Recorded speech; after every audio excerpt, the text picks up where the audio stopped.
राजेश बादल जी, मोदी सरकार ने सपने में उम्मीद नहीं होगी कि सुप्रीम कोर्ट ऐसा फैसला दे देगा कि जिससे चंदे का सारा लेखा जोखा बाहर आ जाएगा। क्या लगता है आपको, इसके क्या परिणाम होंगे राजेश जी? आवाज आपकी म्यूट है राजेश जी।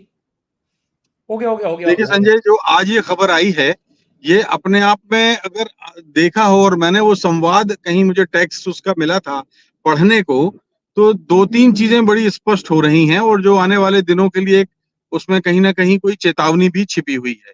पहली बात तो, जो इतने अंतर्राष्ट्रीय स्तर के बड़े कानून के जानकार हरीश साल्वे, और जिनके लीगल नॉलेज को लेके बड़े मिसालें दी जाती रही हैं, वो सुप्रीम कोर्ट के सामने अगर आप पढ़ें उस टेक्स्ट को, तो ऐसी जिरह, ऐसे तर्क, और ऐसे, मतलब मैं तो बहाने कहूंगा, जो मुझे लगा भारत के एक जागरूक नागरिक के नाते जो मैंने वो पढ़ा, वो मुझे लगा कि किस तरह से एक पोचे से और लिजलिजे से तर्क वो दे रहे थे। इसका अर्थ यह है कि जब आप कमजोर होते हैं, तो आपके पास कोई सच्चाई के सबूत नहीं होते हैं, तब आप जो है इस तरह की चीजें करते हैं। पहली बात तो यह है। दूसरी चीज, जो हम सब लोग लगातार आपके शो में भी और अन्य जगहों पर भी चर्चाओं में बात स्पष्ट होती रही है, कि जो भारतीय लोकतंत्र की संवैधानिक संस्थाएं हैं, वो संस्थाएं अब देखिए किस तरह से व्यवहार कर रही हैं। अभी तक हमारे पास कोई प्रमाण नहीं था। हम बात करते थे कि भाई रिजर्व बैंक कैसे ने ये किया, चुनाव आयोग ऐसा कर रहा है। अब स्टेट बैंक ने 4 महीने की मोहलत मांग के, और जिस तरह से रिजर्व बैंक, माननीय सर्वोच्च न्यायालय ने उनको स्पष्ट किया कि आपने जब एक तैयार करके रखा है और एक शीट तैयार करके रखी है, तो आप तो कल शाम तक सबमिट कर सकते हैं। सुप्रीम कोर्ट ने पहले ही उसकी सारी स्टडी की हुई थी।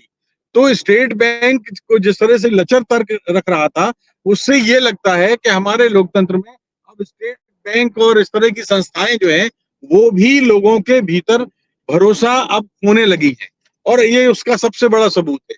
तीसरी चीज, अंतिम बात जो शीतल भाई कह रहे थे, वो ये कि मीडिया में कहीं टिकर तक नहीं चला। लेकिन मैं आपको बताऊं, इन खबरों के लिए टिकर की आवश्यकता नहीं होती है। इन खबरों के लिए उस मीडिया की आवश्यकता नहीं होती है जो एक तरह से उसी ऑर्केस्ट्रा की धुन निकालता है जो सरकार चाहती है। आपातकाल में हमने देखा था, सारा मीडिया तो उन्हीं का था, जो गांव के लोगों तक कैसे पहुंच रहा था। उस समय तो टेलीविजन भी नहीं था, उस समय इंटरनेट भी नहीं था, उस समय कोई माध्यम ऐसा नहीं था, लेकिन हमने सब देखा कि गांव गांव तक संदेश पहुंचा।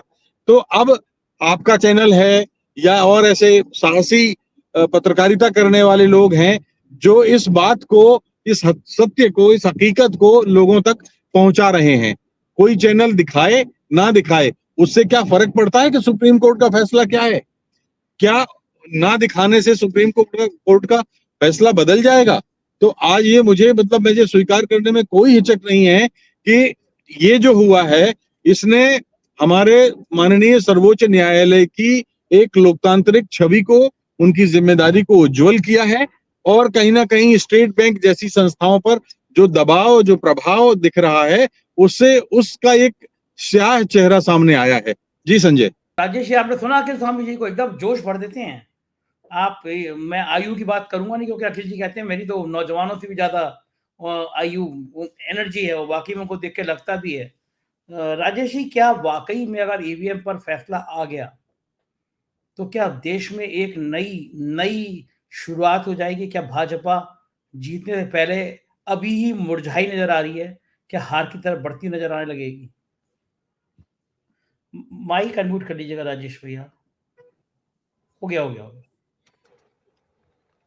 देखिए संजय, मैं इसको अगर सीधे सीधे ना भी देखूं कि ये चुनाव कौन जीतेगा या कौन हारेगा, तो भी इसके बाद भी मैं ये कहूंगा कि पिछले 40-45 साल से, जिसे और स्वामी जी ने, अखिल स्वामी जी ने इशारा किया है कि ये एक ऐसा भयावह लोकतांत्रिक अपराध है जिसकी ओर अब जाकर के माननीय सुप्रीम कोर्ट ने इशारा किया है।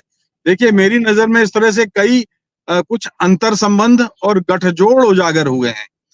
कैसे कि किसी भी डेमोक्रेटिक सिस्टम में कोई पर्दे के पीछे के गठजोड़ को कोई भी स्वीकार नहीं करता, ये तो हम जानते हैं। लेकिन इस मामले, और सत्ता और अपराधियों के गठजोड़ हम पहले देख चुके हैं, अब सत्ता और कारोबारियों के गठजोड़ हमें नजर आए। लेकिन सत्ता, कारोबारी और बैंक, इनका जो गठजोड़ है, ये एक बड़ा अजीब सा एक हमको मतलब डराने वाली स्थिति पैदा करता है। तो जो आने वाले दिनों के लिए हमारे पास एक संकेत, संदेश, चेतावनी या जो आगाह करने वाली जो चीज है, वो यही है कि चुनाव आयोग और ऐसी ही संवैधानिक लोकतांत्रिक संस्थाओं का पर्दे के पीछे से गठजोड़ जो हो रहा है, ये हमारे लिए ठीक नहीं है। स्टेट बैंक जैसी संस्था, जिसका करोड़ों लोग अभी भी आदर करते हैं, प्राइवेट बैंक का तो हमने हाल देख ही लिया, प्राइवेट बैंकों की जो स्थिति है और जो प्रतिष्ठा है वो हमने धूमिल उलते हुए देखी है।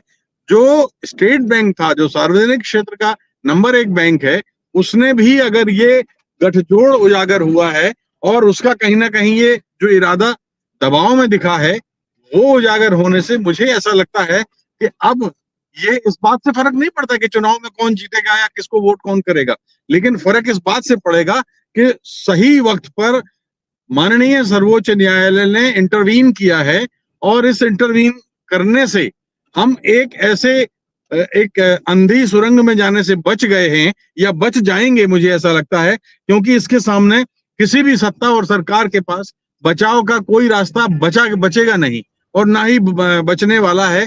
तो अच्छा, एक और गठजोड़ कैसे समझ में आएगा कि जिन लोगों ने पार्टी को चंदा दिया होगा, फिर ये भी तो आप देखेंगे कि उनमें से कितने लोगों को क्या सरकारी ठेके, बहुत बड़े बड़े सरकारी काम, वो सारी चीजें मिली हैं और वो सब जो होगा वो अंतर संबंध को उजागर करेगा। तो मैं इसलिए कह रहा हूं कि ये जो अंतर संबंध है, अब भारतीय डेमोक्रेसी एक ऐसे प्रेशर कुकर की तरह है जो एक सीमा तक आपको करप्शन को होने देती है या एक सीमा तक उन चीजों को जाने देती है, मगर उसके बाद फिर एक नेचुरल जस्टिस होता है, प्राकृतिक न्याय होता है, जो अब हम होते देख रहे हैं।